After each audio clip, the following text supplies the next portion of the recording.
ഈശോമിശിഹായ്ക്ക് സ്തുതിയായിരിക്കട്ടെ. വിശുദ്ധ മത്തായി അറിയിച്ച സുവിശേഷം 10-ാം അധ്യായം 17-ാം വാക്യം.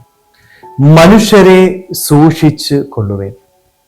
ഈശോ തന്റെ 12 സ്ലീഹന്മാരെ വചനം പ്രഘോഷിക്കാനായിട്ട് അയക്കുമ്പോൾ അവർക്ക് കൊടുക്കുന്ന ഉപദേശമാണത്. നിങ്ങൾ മനുഷ്യരെ സൂക്ഷിച്ചു കൊള്ളണം. ഒരുപക്ഷെ നമ്മളായിരിക്കുന്ന ഈ സമൂഹത്തിലും എൻ്റെ ഈശോ എന്നോടും പറയുന്ന ഒരു കാര്യം ഇത് തന്നെയാണ്. നിങ്ങൾ മനുഷ്യരെ സൂക്ഷിച്ച് ജീവിക്കണം.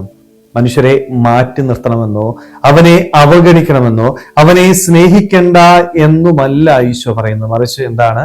നീ സൂക്ഷിക്കണം. എന്തുകൊണ്ടാണ് മനുഷ്യരെ സൂക്ഷിക്കണം എന്ന് എൻ്റെ ഈശോ എന്നോട് പറയുന്നത്? പലപ്പോഴും പല ദുഷ്പ്രേരണകൾ നമ്മുടെ ജീവിതത്തിലേക്ക് കടന്നു വരുന്നത് ഇതേ മനുഷ്യരിലൂടെ അല്ലെ.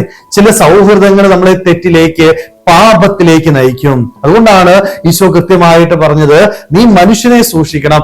ദൈവത്തിൽ നിന്ന് നിന്നെ അകറ്റുന്നത് എന്താണേലും, അതൊരു വ്യക്തിയായിരിക്കാം, ഒരു വസ്തുവായിരിക്കാം, അവിടെ നീ മാറ്റി നിർത്തി തമ്പുരാനോട് ചേർന്നിരിക്കണം. ദൈവവചനം പാലിക്കാനായിട്ട് നിനക്ക് ഒരിക്കലും ഒരു മനുഷ്യനും തടസ്സമായിട്ട് നിൽക്കരുത്. തമ്പുരാനിൽ നിന്ന് അകറ്റുന്ന ഒത്തിരിയേറെ ബന്ധങ്ങൾ നമ്മുടെയൊക്കെ ജീവിതത്തിൽ ഇന്ന് കടന്നു വരുന്നുണ്ട് അല്ലെ. സൗഹൃദങ്ങൾക്ക് കൂടുതൽ പ്രാധാന്യം കൊടുത്തുകൊണ്ട് ദൈവത്തെക്കാൾ ഉപരി സൗഹൃദങ്ങൾക്ക് പ്രാധാന്യം കൊടുക്കുമ്പോൾ തമ്പുരാനെ മാറ്റി നിർത്തി അവന്റെ വചനം അനുസരിക്കാനായിട്ടോ അവനോട് ചേർന്നിരിക്കാനായിട്ടോ പലപ്പോഴും നമ്മള് പരിശ്രമിക്കുന്നില്ല.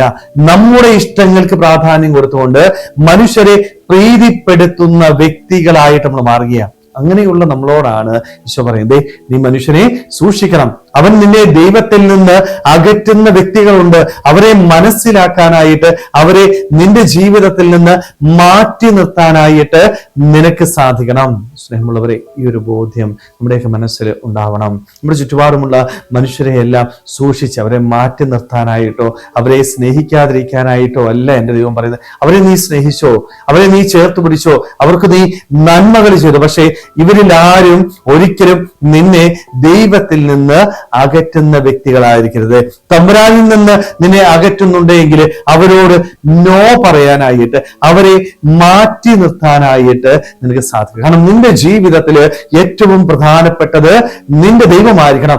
ദൈവത്തെക്കാൾ ഉപരി ആരെയും നീ സ്നേഹിക്കരുത്. സ്നേഹമുള്ളവരെ, നോമ്പിന്റെ അവസാന ദിനങ്ങളിലേക്ക് നമ്മൾ പ്രവേശിക്കുമ്പോൾ നമ്മുടെ ജീവിതത്തിലും നമ്മൾ ഏറ്റവും കൂടുതൽ പ്രാധാന്യം കൊടുക്കുന്നത് ആർക്കാണ് എന്ന് നമുക്കൊന്ന് ആത്മശോധന ചെയ്യാം. നമ്മുടെ ജീവിതത്തിൽ ഏറ്റവും പ്രധാനപ്പെട്ടത് നമ്മുടെ ദൈവമായിക്കോട്ടെ.